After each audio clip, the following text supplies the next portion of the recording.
Bonjour les amis, bienvenue à cette nouvelle vidéo Excel, tutoriel Excel, dans laquelle on va s'intéresser à la fonction recherche V. La fonction recherche V est une fonction Excel très importante, très utilisée, parce qu'elle permet de faire des recherches sur des bases de données comme on va le voir dans notre exemple. Alors, notre cas d'étude aujourd'hui, ça concerne une entreprise X qui a un stock.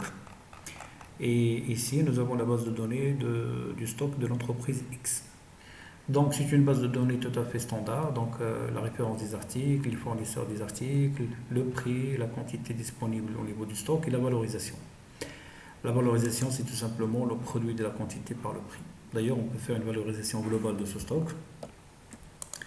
Donc, par exemple, valorisation totale et on va faire une somme sur la colonne E de valorisation.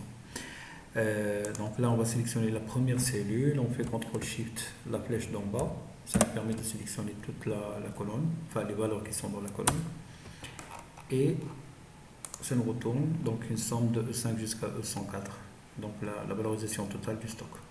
D'accord? Donc ça peut se faire aussi. Alors dans cette entreprise, il y a un service achat, d'accord, qui reçoit les demandes d'approvisionnement des services opérationnels par rapport des articles pour les besoins d'exploitation. Et ce service achat, il doit disposer d'une interface de recherche dans la base de données stock.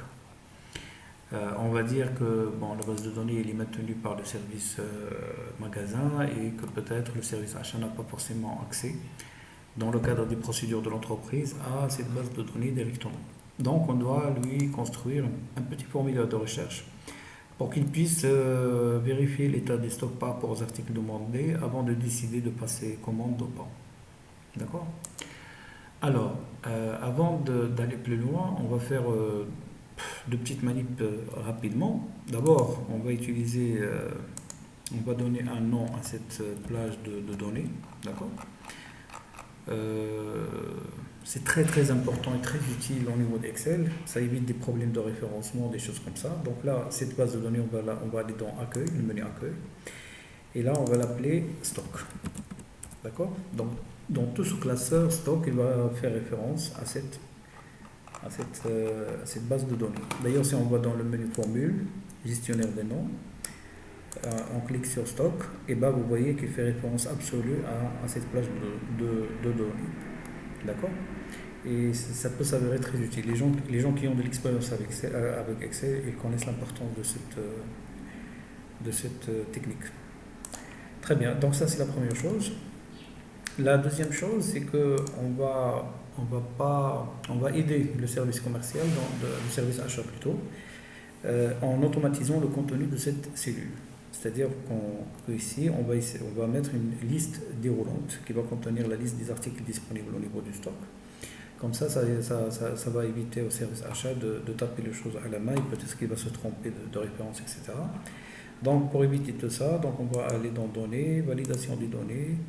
Et là, on va lui demander d'autoriser une liste. Et la source de la liste, on va la récupérer de notre base de données stock.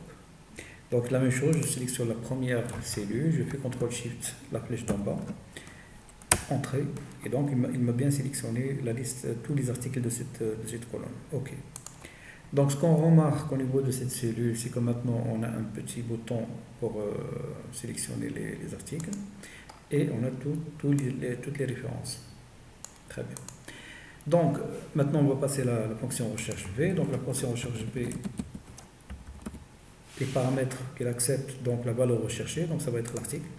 Et là, on doit verrouiller cette cellule parce qu'on va généraliser la fonction sur les autres champs. Donc, il faut qu'il fasse toujours référence au même article. La matrice ou la table dans laquelle on va faire la recherche, c'est stock. Donc, c'est ce qu'on a fait tout à l'heure. Donc, on a donné un nom à cette plage de données. Le numéro de colonne, c'est la deuxième colonne. C'est la colonne des fournisseurs.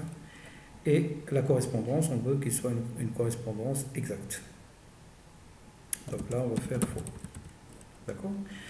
Quand on fait de la correspondance approximative, donc si on lui donne un article Catalan 123, et s'il trouve 122, 123 n'existe pas, donc il va essayer de récupérer le 122. Donc pour éviter tout ça, on va chercher une correspondance exacte.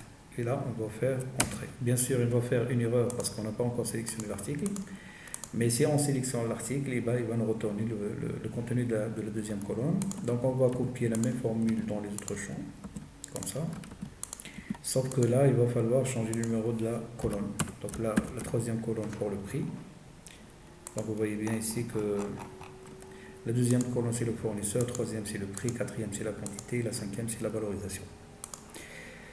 Très bien, donc là on va faire la troisième colonne pour la quantité. Donc là c'est la quatrième colonne plutôt, pardon. Voilà. Et là pour la valorisation, ça va être la cinquième colonne. Voilà. Donc notre service commercial, à chaque fois qu'on va lui poser une commande ou une demande d'appro pour l'article 672 par exemple, il va vérifier qu'on dispose de 80 unités. Et donc si on lui demande par exemple une centaine d'unités, il va commander 20 puisqu'on a déjà 20 dans le stock. Voilà les amis, j'espère que cette vidéo vous a apporté quelque chose. N'hésitez pas à faire des commentaires, je me ferai un plaisir de les lire. Et d'ici la prochaine vidéo, portez-vous bien. Ciao.